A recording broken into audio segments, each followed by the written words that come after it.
The IDF is getting closer to capturing Gaza City and has also returned to the north of the Gaza Strip, deepening the damage to Hamas, but also warning of Hamas attempts to attack posts and the continuing danger from tunnel warfare, which Hamas has so much experience in. There are many challenges awaiting the IDF in the metro network of tunnels that have been dug underneath Gaza City.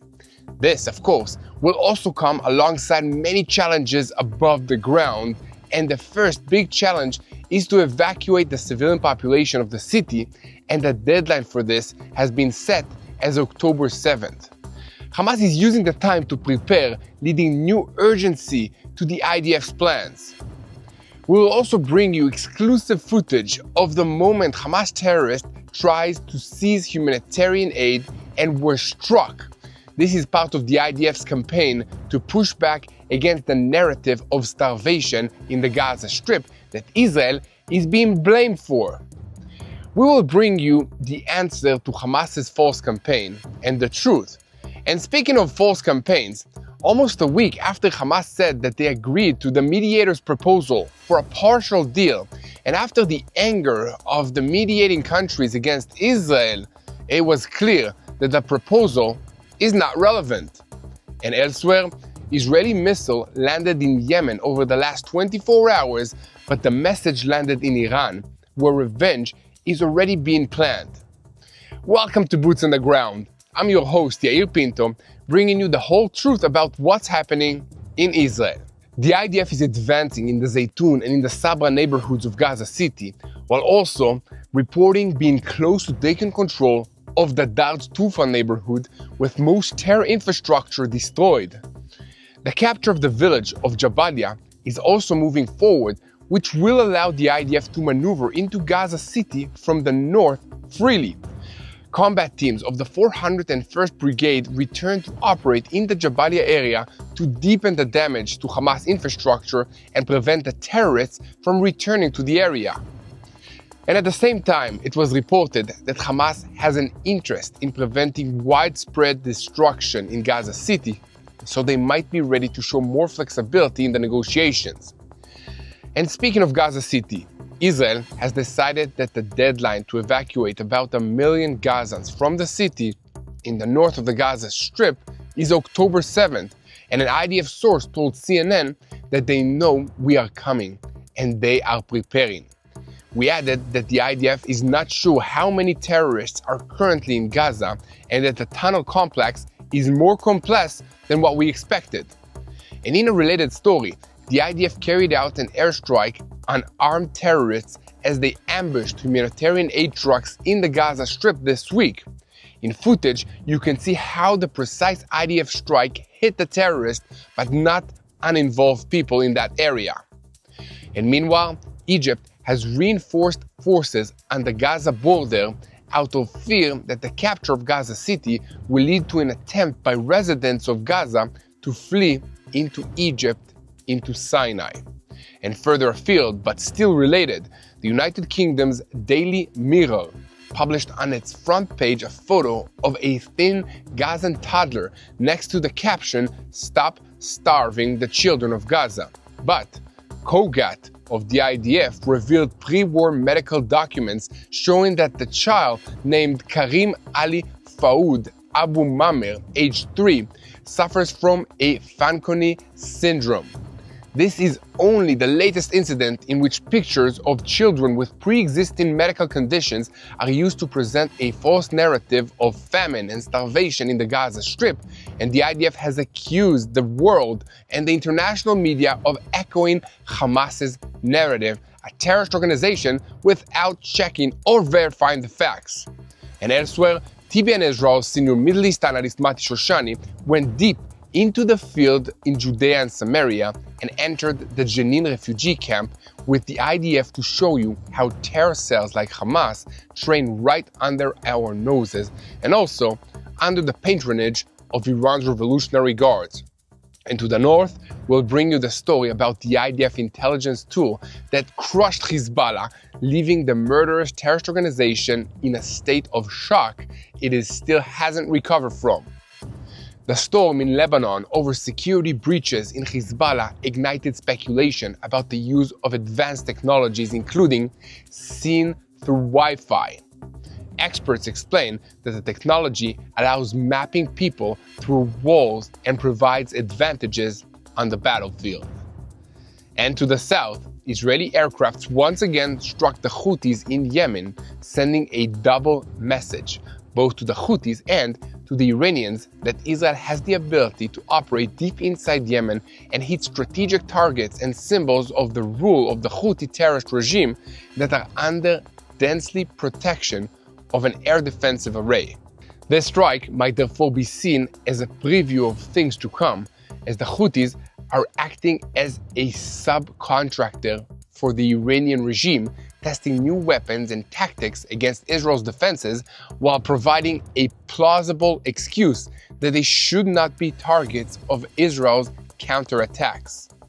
However, IDF military intelligence is already building a target bank of people as well as military, governmental, and civilian infrastructure that can be hit in response to future attacks by the Houthis in Yemen, and the IDF is also operating against Iran on the Syrian border. All of this raises questions about whether there will be a second round with Iran, and if so, when? Let me know what you think in the comments. Iran does not seem to be waiting to find out, aiming the Houthis with new weapons such as the ballistic missile that was fired towards the Ben Gurion airport last Friday, armed with a warhead designed to spread small submunitions over a wide area. This sort of weapon was used by Iran in the closing days of the 12-day war, and they appear to want to put it through some future tests, so they gave it to the Houthis in Yemen to test it against Israel. We'll have some more details for you about all of that.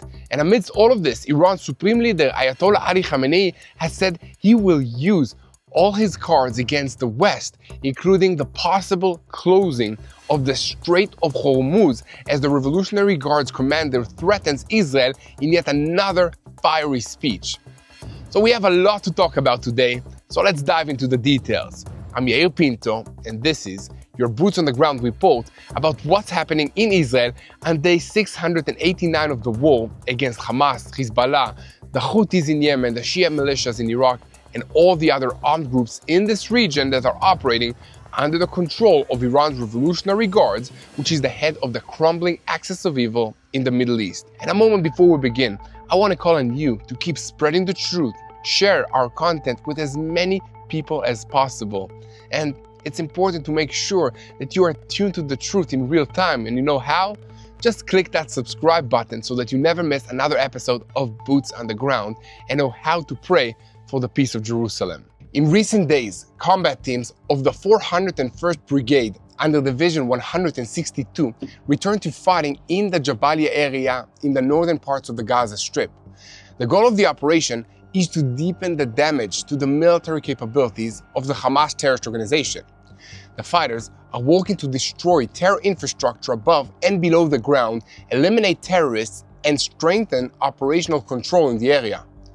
These actions allow the IDF to expand the fighting to additional areas and prevent Hamas terrorists from returning to operate in these zones. So far, the forces have located a subterranean route, eliminated terrorists, and destroyed a military building that Hamas used to plan and carry out attacks against the IDF forces.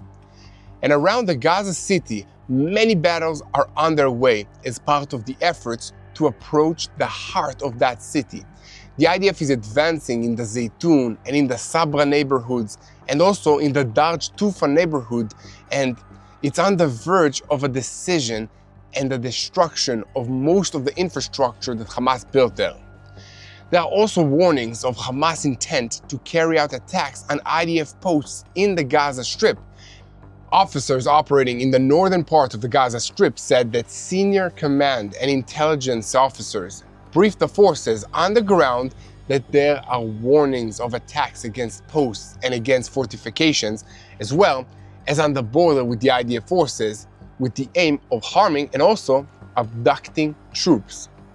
Hamas's battle formations are divided between lone terrorists who try to move through the area in civilian clothes and amongst other things, plant explosives, devices, or harm the soldiers in a close-range battle, and also terror cells that are acting on the bias of operational opportunity. With this in mind, it was decided to strictly enforce soldier security procedures to prevent abduction attempts and to respond forcefully to any erupting incident. And furthermore, before the operation officially begins, the IDF must evacuate about 1 million Gazans from the city, and the deadline set to according to the cabinet decision in Israel is October 7th, 2025, the day that we will mark 2 years since Hamas invaded Israel. The expectation in the IDF is to meet an enemy that had time to fortify and dig in, using the extensive tunnel systems beneath Gaza City. However, there are also indications that Hamas wants to influence the negotiations and to deter the IDF from maneuvering into the heart of Gaza City. For instance, the Saudi news portal Ashrak al-Awsat reported today that the Palestinian terrorist organizations are taking Israel's threats about the destruction of the city seriously. And those sources clarified that consultations are underway amongst the terrorist organizations to look for a solution that will prevent Gaza City from meeting a fate similar to Rafah, Khan Yunis, and Bet Hanun, which experienced heavy destruction. And in a related story, since the resumption of bringing humanitarian aid into the Gaza Strip, Israel understands that Hamas terrorists are again ambushing the aid trucks and trying to seize them. In exclusive and exceptional footage from recent days, you can see how the IDF precisely strikes armed terrorists who plan to seize the aid without harming uninvolved Gazan civilians in that area. Of course, this raises a question about why the IDF doesn't do this every time they see Hamas trying to steal the humanitarian aid. Let me know what you think in the comments. And the reason lies in the fact that they are indeed seen, but extreme caution is taken as not to harm uninvolved civilians. Accordingly, the footage from the last few days is very unusual and shows one of the IDF's methods of operation inside the Gaza Strip. In another related story, the British newspaper, the Daily Mirror, published a story on its front page on Saturday, including a picture of a Palestinian child named Karim Ali Fawd Abu Mamer, aged 3. The picture shows him with a shocking appearance, which the accompanying text claimed was caused by the starvation in the Gaza Strip. But according to the coordinator of government activities in the Palestinian territories, this evening medical documents from before the outbreak of the war were revealed, indicating that the child suffers from a genetic illness called Fanconi syndrome, which leads to weakness in the muscles and other side effects. And it is also emphasized that this is a hereditary disease from which other family members also are suffering and is not related to the famine in Gaza. This is the latest example of pictures of Palestinian children with pre-existing medical conditions that are being used to spread a false narrative about a famine in the Gaza Strip that Israel should be blamed for. This has been one of the great successes of Hamas in this war, and this is something that it can point to in its war as a victory that it has convinced so much of the international community and the international media to run with these false narratives. These international media outlets often repeat the Hamas narrative word for word without bothering to check any facts or verify anything, and this has been going on for a very long time. So guys, let me know what you think about all of this in the comments section, and share any ideas that you have that we can do about this to share the truth. As I've said many times, this is a spiritual issue, and the best way to confront it is to pray against the spirits of lies, deceit, gaslighting, and hypocrisy. But what else do you think that we can do? Let me know what you think in the comments. One person that we've already heard from about this is United States Ambassador to Israel, Mike Huckabee, who continues to stand with Israel and posted a statement on X on Saturday in which he rebuked the United Nations in response to a report published on Friday regarding famine in the Gaza Strip. Huckabee claimed in the post that the hostages are being starved, Hamas is getting fat, and your food is not being distributed and is rotting in the sun in Gaza. Once again, this was in response to a report published by the United Nations that determined that a famine epidemic is occurring in the Gaza City area after the Integrated Food Security Phase Classification Committee, which operates on behalf of the United Nations and serves as a body that sets criteria for famine situation, submitted its findings to the Security Council. Israeli officials angrily rejected the claims made by the report, with Prime Minister Netanyahu saying it was tailor-made for Hamas to confirm the false narrative that they are pushing. One of the strongest arguments against the report is that the criteria for defining a famine situation were recently changed in a puzzling way, and that this is a political move intended to generate international pressure against Israel.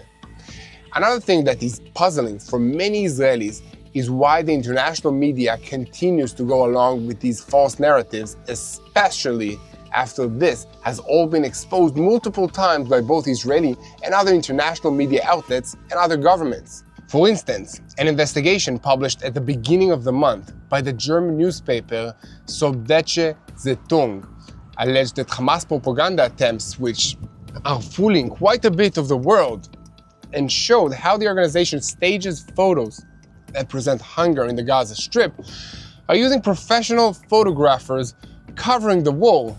And Bild, another German media portal, also dealt with this issue and even noted that one of the reporters who staged photos in the Gaza Strip later distributed worldwide, while relying on him as a credible source, frequently shares posts against Israel on social media networks. Some of the photos are not from Gaza at all, while others include children who suffer from various illnesses because of which their physical condition is very poor. But regarding this claim, it should be noted that the German paper also exposed a photo in which you can see how photographers stage residents of the Gaza Strip before the shot as if it were a line in which they are waiting to receive food. Later, another photo was published showing that food was indeed distributed at the point after the picture were taken, and it is likely that the Gazans were waiting for the distributors to arrive and then receive the food, but the photo never showed that.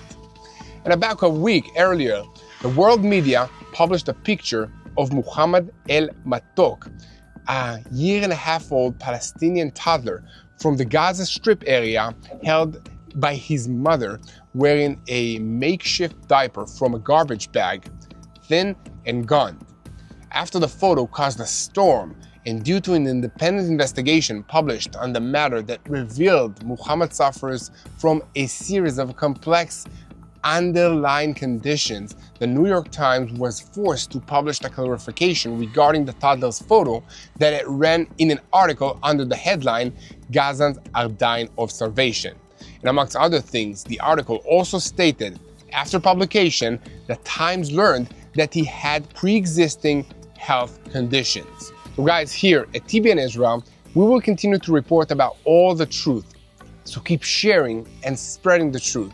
And don't forget to hit that subscribe button so that you remain tuned to what's happening in Israel in real time and never miss another episode of Boots on the Ground. And speaking of boots on the ground, I want to talk for a moment about another group of people with their boots on the ground here in Israel, and that's the millions of ordinary working class people who are struggling to keep their families together in this very difficult situation. Many Israelis are still juggling reserve duty while trying to get back to work and handle their day-to-day lives after spending months on the front lines. It's not easy.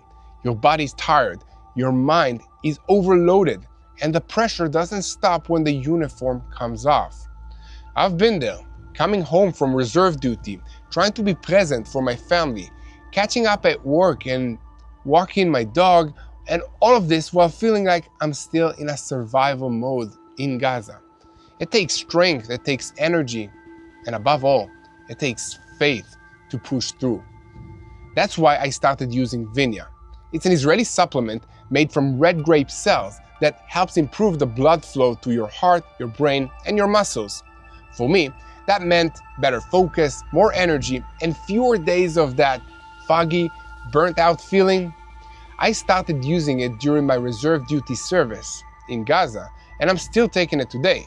So I like the coffee version as well, and there's also a tea version if you like to take it, but both way works. So if you want to give it a try for yourself, go to tbnisrael.com or call 800-638-1944. Again, that's tbnisrael.com or call 800-638-1944. Faith helped me stay grounded, and Vinya helped me stay sharp. Now, let's get back into the news, because the Security Political Cabinet of Israel will meet this coming Tuesday to discuss the Gaza issue and the context for a deal to release our hostages. But it is not yet clear what the composition of the delegation will be or where it will take place. However, on Sunday, it was raised as a hypothesis that the contacts will move to the United Arab Emirates, and the Mossad chief, Dedi Barnea, who was in Qatar, will rejoin them, but that depends on Prime Minister Benjamin Netanyahu. There is also the possibility that negotiations will take place in the European capital or another Arab country in the region. However, there is also a growing possibility that there will not be any negotiations in the immediate term, as senior officials in Israel have been quoted this week as saying that the mediator's proposal is no longer relevant. We have moved on from it and conveyed the message to them firmly. The next understandings with Hamas will be only about all the hostages and about ending the war on terms that Israel will be ready for. We never spoke about a partial deal. We always spoke about a full deal, but we do not rule out the possibility of a partial deal. The understanding in Israel is that Hamas is under great pressure. And regarding the maneuver in the Gaza City area and the effect it might have on the negotiations, the sources continued by saying that there will be no connection between the contacts and the maneuver. The move to capture Gaza will proceed after the evacuation process of the population has run its course. The contacts will not stop the maneuver. On the contrary, the maneuver will accelerate the contacts. And meanwhile, the IDF plan to capture Gaza City continues to stir many reactions around the world. The newspaper El Arabi Al Jadid reported on Sunday that the Egyptian army reinforced its forces on the border with the Gaza Strip due to fear that the IDF activity will lead Gazans to flee to the Sinai Peninsula. Additional issues causing concern in Cairo are the humanitarian and the military implications of the move. Egyptian officials have expressed fears that if large numbers of Gazan residents attempt to move into the Sinai Peninsula in Egypt, it will be very difficult to stop them, especially as the world's media will surely be paying very close attention to what's happening there. So guys, here at TBN Israel, we will continue to report on all these developments, and once again, we invite you to be part of the team by sharing our videos on YouTube and following us on social media. And most importantly, do not forget to hit that subscribe button so that you never miss another episode of Boots on the Ground. Now, we are shifting our focus to the Israeli Air Force strike in Yemen on Sunday afternoon. If you missed my live report yesterday with Mati Shoshani about this incident, which we posted about 24 hours ago, you can now find it in the archives of our YouTube channel, TBN Israel. This strike in Yemen is significant and sends heavy messages to the Houthis and also to their Iranian masters. First, the damage caused by the strike is significant in its own right, as the Air Force hit the two most central power stations in Sana'a, Asar, and Al-Haziz, and the damage is severe disruptions to the electricity supply for a wide area in Sana'a and all over Yemen. The second blow is the destruction of the presidential palace, which is inside a military complex and serves as a central symbol for the Houthi rule in Yemen. The strike itself included a formation of more than 10 fighter jets, which fired 30 munitions at various targets guided by the military intelligence of the IDF. The strike was carried out in broad daylight and deep inside Yemeni territory, with the aircraft not attacking only along the coastline, but deep inside Yemeni territory, which is something that they haven't done before. The planes were under the threat of surface-to-air missiles, but managed to avoid them. This unusual strike came in response to the Houthi ballistic missile attack against Israel on Friday, which was different from previous attacks. And according to the intelligence blog Times, the warhead that is used by the Houthis in this attack was built in a versatile way that allows configuring its payload based on reliance on local production in Yemen. And according to the blog, the missile head casing can be smuggled without the payload and then loaded with munitions available to the Yemeni industries, such as 40mm bombs and several 107mm Grad rockets, and this is according to this report. And in other words, this is a missile that fires missiles, massively complicating the process of interception and its defense.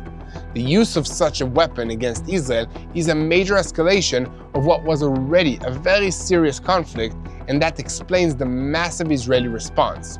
And furthermore, Israel is sending a double message to both the Houthis and also Iran, that it has the ability to operate deep inside Yemen and hit strategic targets and symbols of rule that are under dense protection by an air defensive network. And Prime Minister Benjamin Netanyahu said after the strike, the Air Force struck again today strategic targets in Yemen. It struck the presidential palace in the heart of the capital Sana'a, the city's power station, and the fuel tanks that supply it.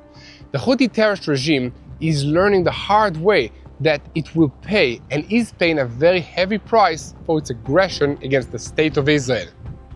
I want to commend the Chief of Staff, the Air Force Commander, our pilots for a perfect execution. All our aircraft returned to our territory in Israel. Whoever attacks us, we will attack him.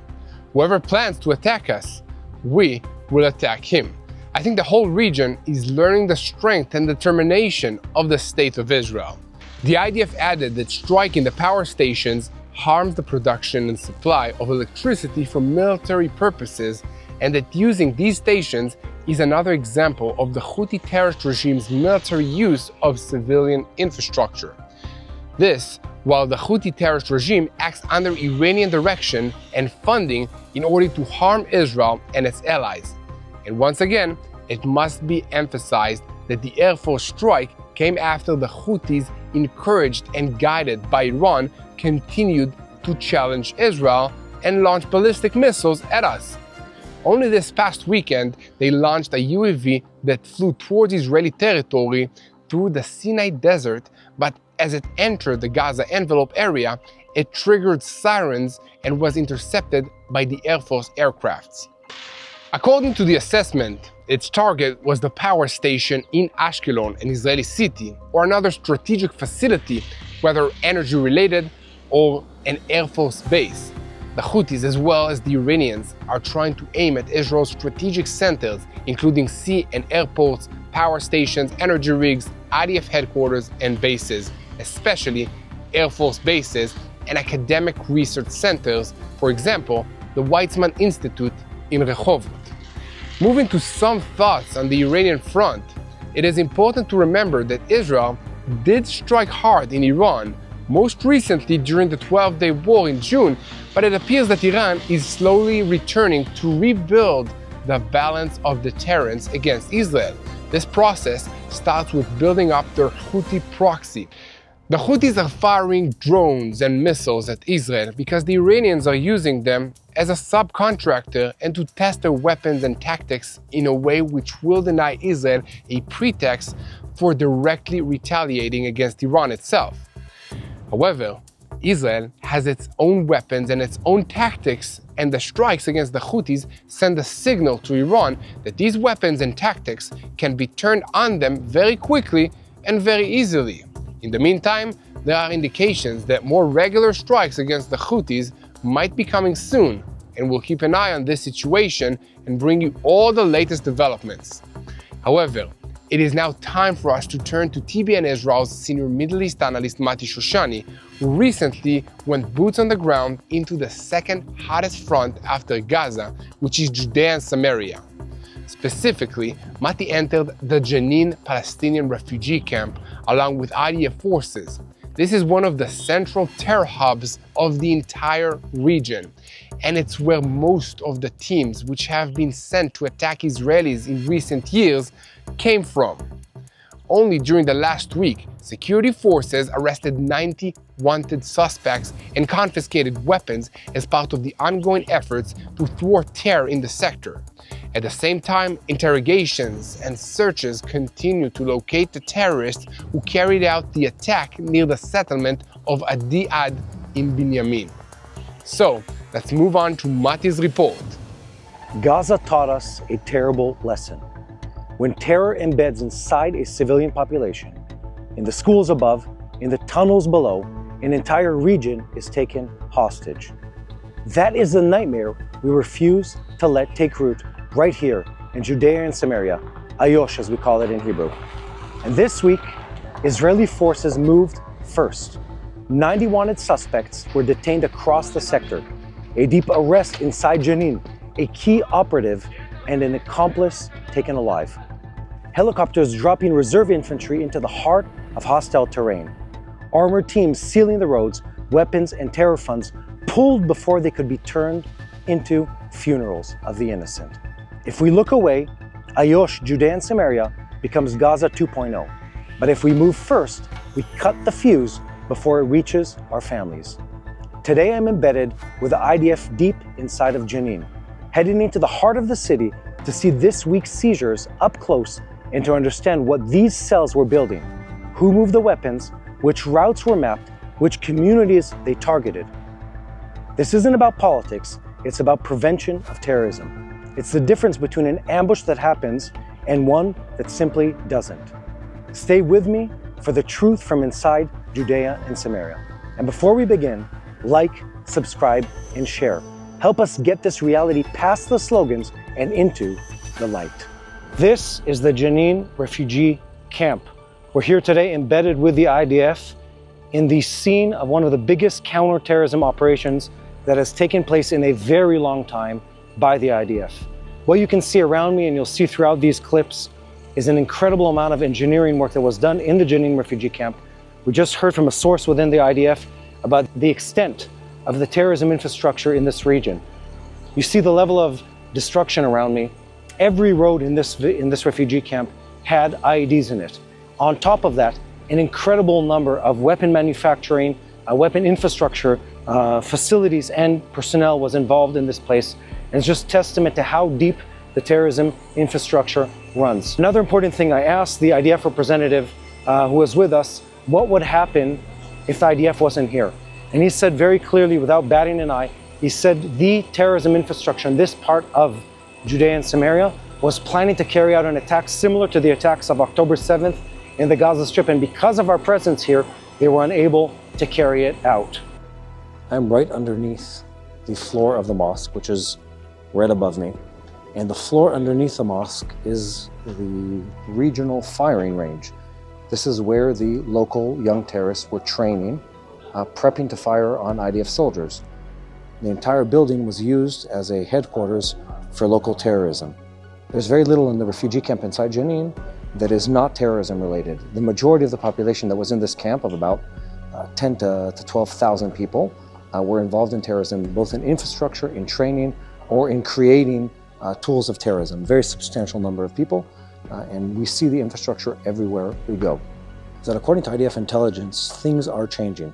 The fact that the IDF has been operating here in an intensive way and removing much of the terrorism infrastructure is something that gives a good sign of a positive trend possibly taking place here. This is still a long time away, but it is something substantial that is worth noting. So all in all, you see this a very substantial terrorism infrastructure, but at the same time, the fact that the IDF is operating intensively here helps remove that terrorism infrastructure, change the discourse, and create a future that might not be led by terrorists, and especially terrorists that are funded by Iran and outside of the boundaries of this country. And that's really the face of this war. a war that is marked by the fact that Hamas violates every single code of international law and warfare law by operating within civilian population, within hospitals, which is their favorite, within UNRWA and UN facilities, and of course within mosques. There's nothing that's holy to them, nothing that they won't do to cause harm both to their people and to the people of Israel. This is the place where all these points of contact, all these intersections of global terrorism meet the ground inside Israel, inside Judea and Samaria. And this is what we're fighting. This is what the IDF is fighting in Jenin. That's what it's fighting throughout Judea and Samaria. This is what we've seen throughout this ongoing, almost 2-year-long war. The IDF, the people of Israel, fighting for what's good, for what is right. And an evil that exists outside of the boundaries of our country that is trying to force that ideology on this region, to break the miracle that is this land, the careful balance that is this land. And we need you to be aware of that, to spread the truth, and to pray for what's happening in this region. Thank you very much, Mati. So, as we just saw in Mati Shoshani's report, it is important to remember that lately, a series of moves are taking place in Israel's neighborhood whose origin is Iran. The IDF is reinforcing forces in Judea and Samaria out of the understanding that the Iranians are directing terror cells to carry out attacks during the month of September in order to disrupt the Jewish high holidays.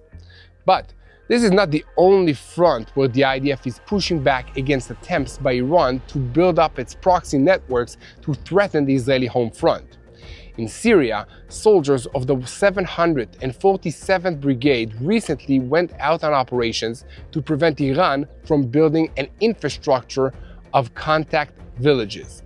Similar to the model that Hezbollah built on the border with Israel in Lebanon, the IDF is determined not to allow houses in the buffer zone to become weapons caches for pro-Iranian militias that might attack the communities of the Golan and the Jordan Valley of Israel. Therefore, night after night, the Bassan Division operates together with Unit 504 of the military intelligence to locate the terror operatives that are recruited by Iran.